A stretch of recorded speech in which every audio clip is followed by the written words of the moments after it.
Hi, welcome back. In this video, we will see how we can do multiple transitions in a single element. So let's get started. To start with, what I'll do, I'll add a color to this button text of blue violet. And I want to change the color while hovering to white.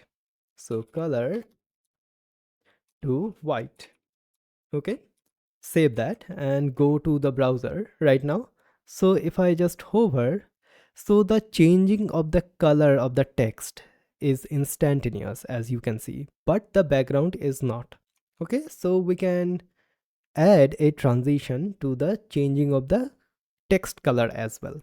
How we can do that? So before that or after this one, so I want to change the color property as well, while let's say 3 seconds. Okay, so the duration should be 3 seconds, and for the changing of the color, and for the background color this is 6 seconds. So if I just do that, and now let's hover, so as you can see, our color and the background color is changing, and it is visible inside of the DevTools as well, right? So if I just do this, so our color is changing. The duration of the change of the color, like the text color, is 3 seconds, and duration of the changing of the background color is 6 seconds. Okay, so as you can see, both of them are changing right now.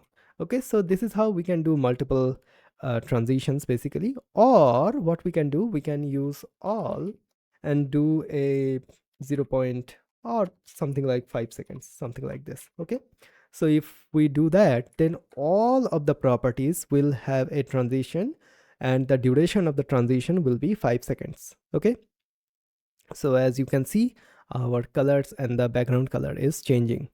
But here I do not recommend this because we lose the granular control, right? Previously we had this one, the color, which changes in the duration of 3 seconds, and we have the background color which changes in the duration of 6 seconds. But if we use all, then we lose these sort of granular controls.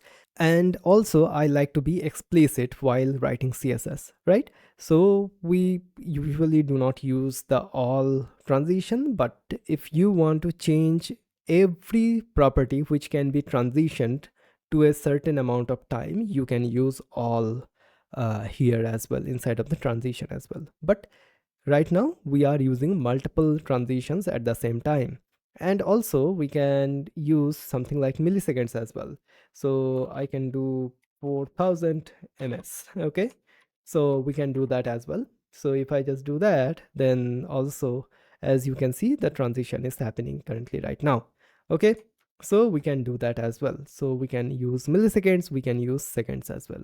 So here I will change it to 3 seconds, and this is how we can use multiple transitions in CSS.